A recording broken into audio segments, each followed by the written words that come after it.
Hi all, Matchbook Horse Racing podcast time. And well, we've had a little rejig because we lost Kelso. That's a shame. So we've got the revised ITV running order. Still taking in Kempton in the main. We've got one from Chelmsford and one in Ireland, we hope. But again, there's an inspection there. So the Curragh, the alleged stakes, may or may not go ahead, but we'll save that till last. Hopefully it will because we've all got a selection in it. It's quite fair, really, because we build up to the National next week. Keep an eye out for our podcasts next week. Likely to have a couple for you. Certainly going into the first couple of days and one for the Saturday as well. But keep your eyes peeled across social media for confirmation of that. Don't forget to like and subscribe. Makes it easier for you to digest all of the content we put out there. And it is the best no-cost way of supporting this podcast. I say it all the time, but it helps us definitely. And if you like our content, it helps you to like and subscribe and comment as well. Your comments are very welcome. A good team of maths for you today. We're just going to get stuck straight into the previews.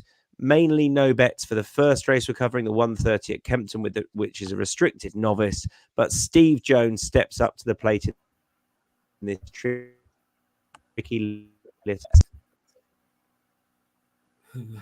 Yeah, thanks for that, Tom. I wouldn't go mad on it, but Harry did, I thought, had a decent enough form and progressive form.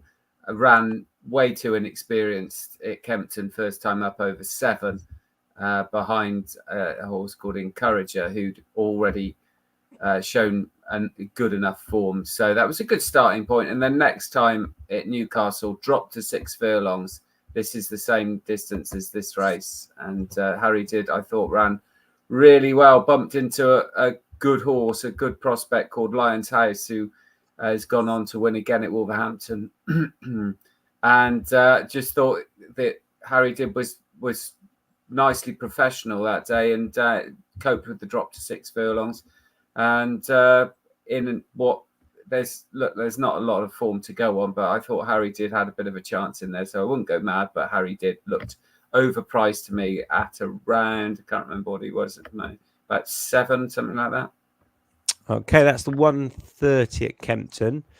We then get stuck into what was part of the original running order. So the Snowdrop Filly Stakes, that is the 205.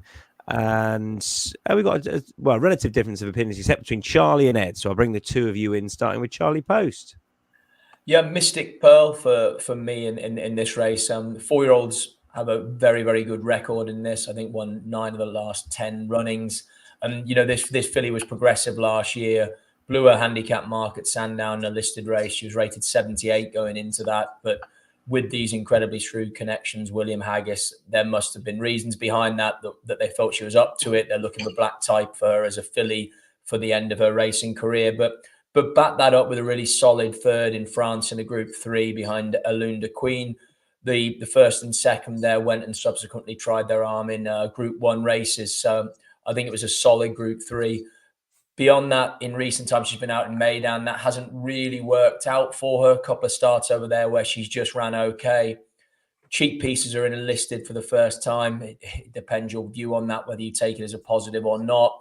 And I just feel like I say that they're keeping her in training. They must think there's more to come. William Haggis, as is his wont, is in excellent form. And I thought at 7.5, she was an interesting win and place option with this, because I think, the favourite is relatively short. The horse of James Ferguson's Many Tears, first run for him. Again, she was a similar situation at Dundalk, blew a handicap mark of 78 when the listed race and subsequently sold for an awful lot of money. But I'm not sure she justifies being a clear favourite in this. And like I say, I think Mystic Pearl offers decent enough value alternative. Ed, do you agree? Yeah, absolutely. A lot of what Charlie's saying. Yeah, and obviously Many Tears is penalised coming into this. And on figures, Mystic Pearl is what comes up best with Choisia, however you want to go. I keep wanting to say Choisir. But yeah, the other angle in here is this time of year as well. It's knowing how far forward they are, aren't they, these fillies?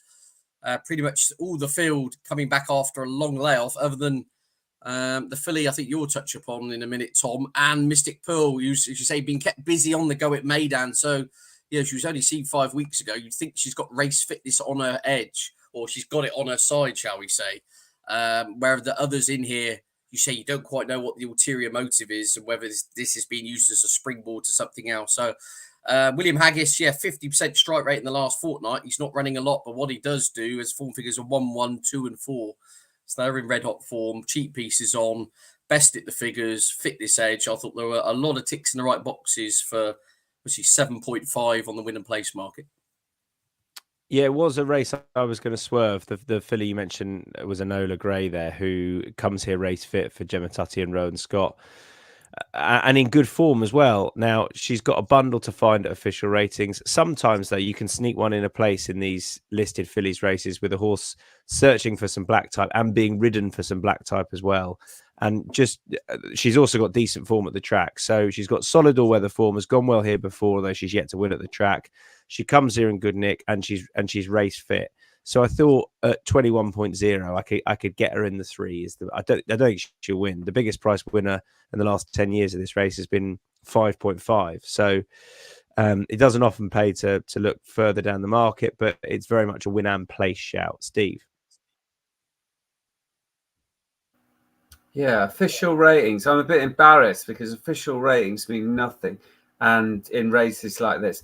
And I'm on the horse that I think's top rated, Schwazia, who I like's come up through handicaps and's got plenty of experience in good races. Won a hot big field race at Goodwood last summer, and ended up winning over this course and distance in November in another race that had a bit of depth to it. So I wouldn't go mad keen because I think it's quite tight race, but Schwazia is my selection. All right, that's the Snowdrop done. We come to the Roseberry Handicap. Good, 4 different shouts here. And let's go with price size first of all. Steve, straight back to you. More my kind of race, these next 2 handicaps. And I'm going to take a bit of a chance. It's a bit of a chancy one with Captain Wierzaba, something like that. I wish I wouldn't name horses that I can't pronounce. But this horse was really quite a good prospect.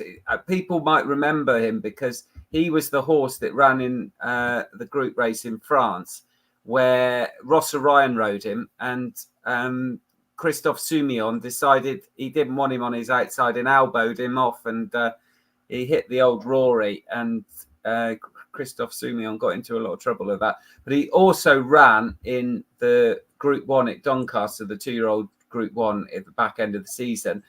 And he reared in the stalls before. He got very upset in the stalls before. And he also got upset in the stalls before he ran first time out in the Fielden Stakes last season. And his only subsequent run came at Goodwood in May, when it used to be called the Predominant. I don't know what it's called now, but it's not a Derby trial. It used to be a Derby trialish. And he was down the field. But I think he's the perfect sort of horse that's going to improve for being gelded. I think he's clearly got the ability, and they just need to get it out. And if being gelded does it to him, then that's certainly, he could easily be well handicapped. And he's bred for the all-weather. This will be his first run on the all-weather, and he's certainly bred for it. So a bit of a chance he win in place, Captain Wierzaba. I'm a similar price for me, 15.0 for a Youthful King. There's a shed load of pace on here, lots of handy runners and lots that want to go forward and make it as well. Now, this horse has done that once before. That came when running well here a couple of starts ago. But off a mark of 90, can definitely be competitive. And hopefully he'll be ridden like he has the last couple of times at Lingfield. Ethan Jones is impressed. He's got a good strike rate this year, claiming 7. And again, it's more a sort of horse to get in the frame, being ridden slightly off it where there's lots of pace on. Youthful King out of 10. Charlie. Yeah, I came down with Intinza at the top of the market here for Holly Doyle and John and Thady Gosden. Had some really progressive handicap form in top handicaps last year, finishing 3rd behind Regal Empire, 6th behind Mahaba, the champ.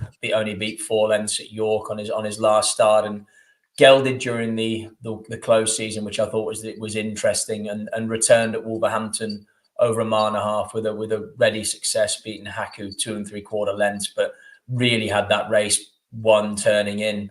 I suppose there's a slight worry that he lugged a little left towards the rail at Wolverhampton, which obviously wouldn't be ideal at Kempton. But I thought it was just more that he was clear and he was just meandering over to the rail rather than actually sort of hanging in it being problematic. I don't think the drop down a furlong in trip is going to be an issue to this horse in any way. And yeah, I just thought he looked a big scopy horse when I watched the Wolverhampton race. I'd have thought there's more to come now as a 4-year-old being a son of Siuni. And like I say, with the gelding angle, I could just see him being a really progressive horse that could rate higher than this in the months to come. And a reminder that Charlie Post was on great form last week when tipping up winners on the flat and on the all-weather in particular. Ed, who do you like? Yeah, wide open, but Old Harrovian's interesting here. Handicap debutant for the Andrew Balding team. The Yard have got their string very forward at the moment. I think they're touching 30% for the last 2 or 3 weeks or whatever. They're flying along, and this Old Harrovian one doing handstands at Wolverhampton in a novice last spring, and then was thrown into a Group 3 in the deep end and just found that too much too soon. Been given time off, comes back here. I think the drop back, it's only a furlong in trip, but I think coming back a furlong on trip and back on the all-weather, both ticks in the right boxes. Old Harrovian was pretty keen last season, so I think this is more of a test of speed, shall we say. Not an inconvenience at all. Goes handicapping off 93 with a tongue tie on. Oisin Murphy on board. Yeah, I thought was fairly solid and a very lightly raced profile, and still does bring the could be anything factor in the context of this. Moving on to another open contest, which is the Queen's Prize. Again, decent size prices going up here, but Charlie, you are with Sweet Fantasy at 4.0. Why? Yeah, Tom, I mean, look, I put her up last week at Musselburgh when that card was abandoned and kind of thought there wasn't really an obvious reason not to. She's a 5-year-old. She changed trainer from Rafe Beckett, but had the 2 starts over hurdles for James Owen, who has been doing seriously well with recruits from other yards. And she's 2 from 2 over hurdles for him. And the latest success, beating Lily de Burle at Catterick, was ultra impressive.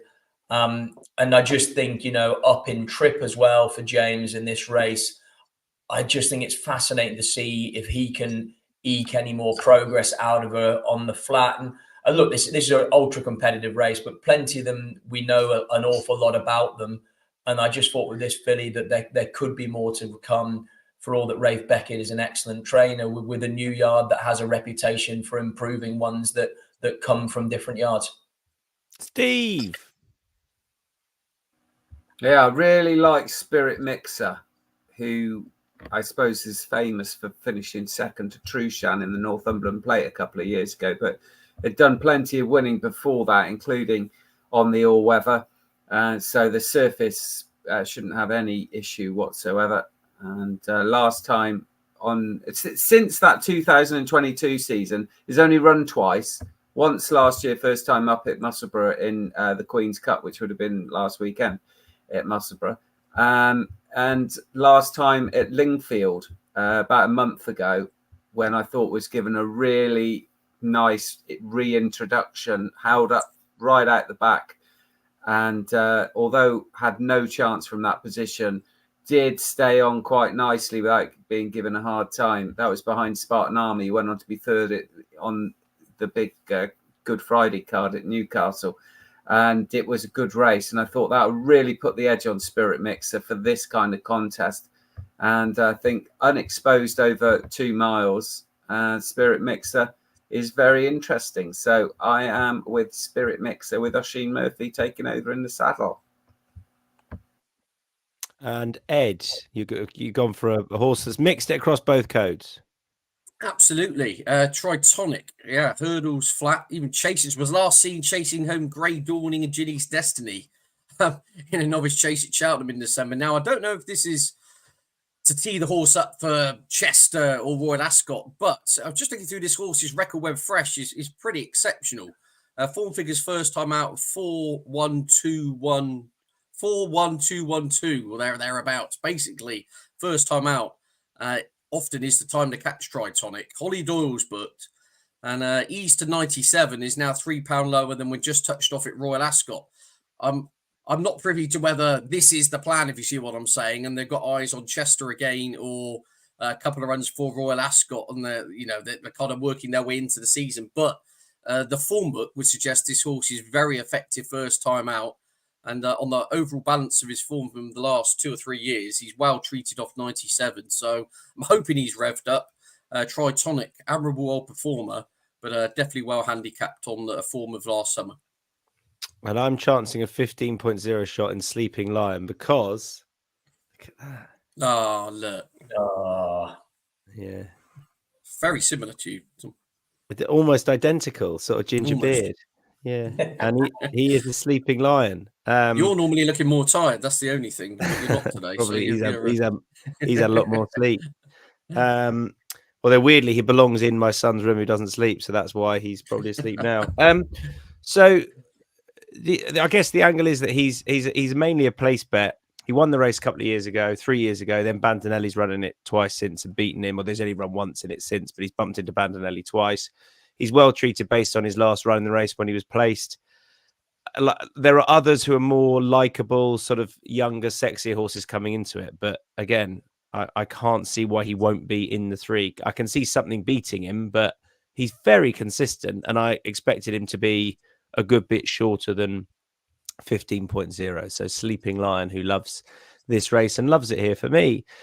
Phillies Condition Stakes up next. Just Charlie with Les Bleus. Yeah, I mean, it would just be a small win bet for me. Devoted Queen could be very, very good, on the back of a facile success at Newmarket in October. I think she's 26.0 for the Guineas, but Les Bleus, mixed it at the top table, against the likes of Darnation, Fallen Angel, Chic Columbine, who's come out recently and won a listed race. And at 6.5, I just thought, if Devoted Queen isn't as good as she looks and all of that this filly, she had 6 starts last year, only 1 win, but like I say, was plying a trade in really good group races from there on in. There's no reason why she can't progress a little bit as well. And at the prices, I'd just rather have a small win bet on her than be taking a short price about a horse with undoubted untapped potential. That's our Phillies Conditions race done. That's Kempton done. So we move on to the Woodford Reserve Cardinal Condition Stakes, which is part of the race to the Kentucky Derby. That's why they never have me out there. Ed, you can make your case first of all, please. Yeah, there's not a lot of love on the panel I could see for Capulet, but she's well clear on ratings. Last year, I was looking back at her Dundalk Maiden. She was actually really weak in the market with, I think, the kind of view that, she'll definitely need the run. Went off second favourite and fairly bolted up in the end, and ironically didn't win again after. I thought also, why is Ryan Moore coming here as well if she's not revved up? It's an even money shot. There's group action at the Curragh. I mean, maybe he's kind of gambling on the weather and the Curragh getting binned, I suppose. But I just thought she's the best filly. She's got lots in hand. If she's anywhere near fit, she'll win. So I can't really elaborate a lot more than that. No, that's fine. I thought there was, at the prices, there was just a couple of horses who interested me, and therefore I was against Capulet. She probably will win. But I like this Bracken's Laugh and what he did on debut, and then the ground at Saint-Cloud may have just been a little bit too testing. But I remember Richie Hughes was quite positive about the horse. He had 2 in it that day, one who unseated at the start. But I quite like what Bracken's Laugh did, and I think that we just don't know the limit of what he might do. So win and place, Charlie. I would rather have him on side than Capulet personally. Yeah, that's what I thought. And I suppose the biggest news is that you boys have announced that Capulet has undergone a sex change during the close season, which is really sort of out there. From change from a colt to a filly. I would just like to. I didn't mention she. I just didn't want to put it. Did I? Yeah. Oh, right. Well, I've gone down that path. Dan said we need to mix it up this week, and we have gone out there and done that now. But Bracken's Laugh, I agree with you. I just thought not comparable levels of form, but ran well in a Group 1 on probably didn't quite see Adamana Corda on very bad ground, and again has untapped potential. And at 11.0 just represented value for all that. I think Capulet being by Justify and all of that will probably win this race. And the other point as well is we want to see whether or not these really good justifiers from last year are going to kick on as 3-year-olds, because I think that's something we're going to find out as we progress throughout this season. And it may well. Steve. They may well. I just don't think Capulet's quick enough for a mile these days. Certainly didn't look that back end. I thought that was the fact that Capulet, as a 2-year-old, looked to need every bit of a mile and further. I think around a track like Chelmsford, and I know it's not Lingfield or Kempton, but it's still round a bend, is going to find out Capulet. He's bumping into a horse from Cuban Tiger, who, in my opinions, looked really good, and it only made his debut in January. So he's a horse that's race fit and comes off the back of a good listed win at Newcastle on Good Friday. And in the long term, I don't doubt that Capulet is going to be a better horse. But for this race, I think Cuban Tiger's a right good bet. All right, and I think we're going to come on to a few lays with Capulet as well. Right, the alleged may not go ahead. I haven't seen up-to-date prices. I wanted to mention White Birch, who I think will be disrespected at the prices. He goes very well fresh, handles cut in the ground, and this distance with testing ground on the foot, I think will really suit. So I'm going to play White Birch on account that I don't think he'll be favourite, but probably should be. Steve. I think the horse with the best form is Crypto Force, undoubtedly. Beat August Rodin on debut. Don't know what happened second time at Ascot. Maybe the ground was a bit too quick in the Chesham. And then bounced back to win the Beresford, beating Adelaide River, who went on to be runner-up in the Irish Derby. So I think people would be put off by the fact that this Crypto Force missed the whole of his 3-year-old career. But coming back from 560 days off these days, when you've got the training facilities that they've got these days, is no different from coming back from 6 months off. So Crypto Force for me if it goes ahead, but I think the very fact that Ryan Moore didn't want to ride them suggests it probably won't. Charlie? Matsux for me, for Joseph O'Brien. She's only had the 4 starts, one on debut at Fairyhouse, and then immediately stepped up into listed company and possibly had excuses on the next 2 goes. She was in season on one of them and met trouble in running. It all came together at Goran. She won on debut at Goran, and then it all came together at Fairyhouse for her in a Group 3, where she won readily from her stable mate. And, she put 4.5 lengths in them after having to challenge wide. And Village Voice, who reopposes here, was in 3rd, and subsequently she won a group race beyond that. I just, again, think that she's obviously going to have a lot more to come. And as a Frankel filly that's got winning black type, it's not really like they needed to keep her in training. She'd have a lot of value in the paddocks. And I thought the only reason that they've done that is because they think she can rate higher still. She also won at Fairyhouse on yielding ground, so I can't imagine conditions tomorrow are going to hold any fears for her. And Joseph O'Brien again is going well, and Dylan Brown McGonigal is on her tomorrow. And Ed. Yeah, sorry, the sun's coming out. I'm shocked. Sorry, gents. Yeah, indeed. Lafayette for Noel Mead, 3 times course and distance winner. Disappointed in Bahrain when last seen, but that was on the back of a ridiculously long campaign. I think it was 11 or 12 runs on the flat. It was just a case of 1 run too many. Very good record when fresh again. It's won twice first time out for the season. Loves this venue. Right in the mix on ratings. And I thought was very solid. So, yeah, horse number 2 on the cards, Lafayette. All right, that's the alleged done, which hopefully will go ahead.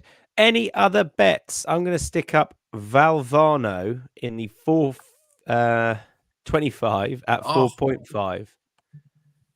Lovely horse. He's my horse to follow this year.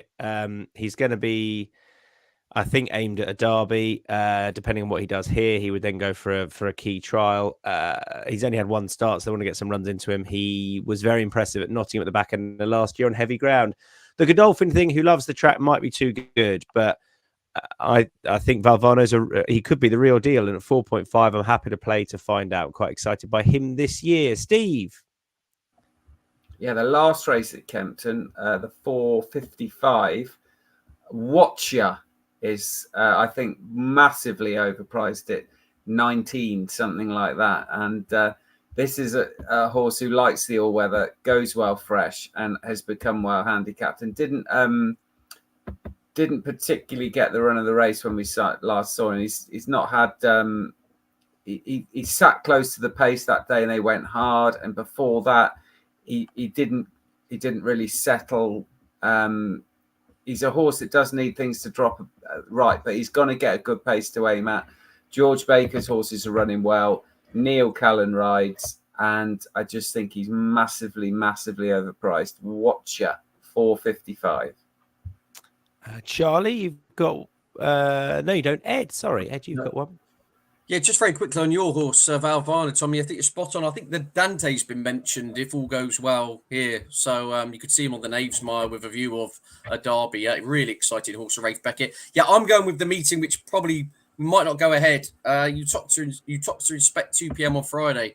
See a bulletin saying I haven't had quite as much rain as they thought, so there's a glimmer of hope there. If it does go ahead, Fine Casting is my bet of the weekend. Taking off his feet on quicker ground over 2 miles last time out, made an absolute Horlicks 3 from home when just starting to rally.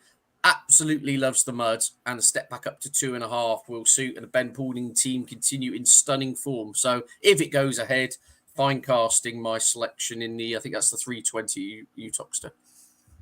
Matchbook Zero long shot time. The biggest prices that we like the most, and the reason being that with Matchbook Zero is worth having a win bet on something you think has got a good chance and is overpriced, because you're most likely to be getting best odds given how the exchange works anyway.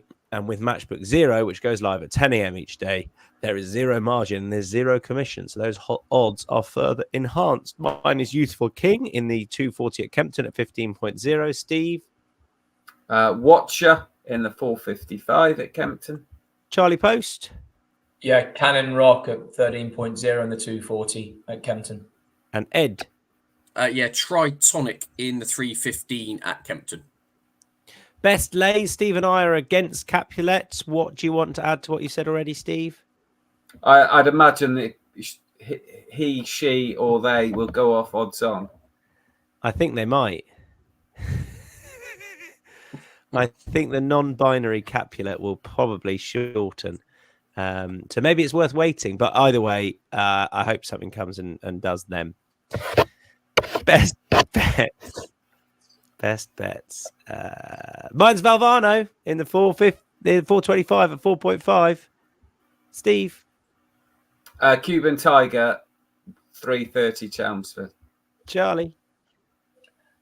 Sweet Fantasy 315 Kempton. I'll just chuck another one in if it runs on Monday. Horse called Below the Radar in the 408 at Wincanton, opening mark 123. I'd say he's very well in, and if he turns up there, he'll take a lot of beating. Oh, hello. And our producer is writing this in the document as we speak, because he's so on the money and on the pulse. What a man he is. And Ed, your best bet, sir? Yeah, Fine Casting 320 Utoxter if it goes ahead, but if it doesn't, I'm afraid I'm going to give the double penalty of you there, Tom. Valvano, really exciting. Very few occasions does a Nottingham maiden get me giddy in the manner of what we saw at the back end of last season. I thought it was spectacular stuff. Good. And hopefully proves like plenty of Nottingham maiden winners to go on and be a very good horse. We will see.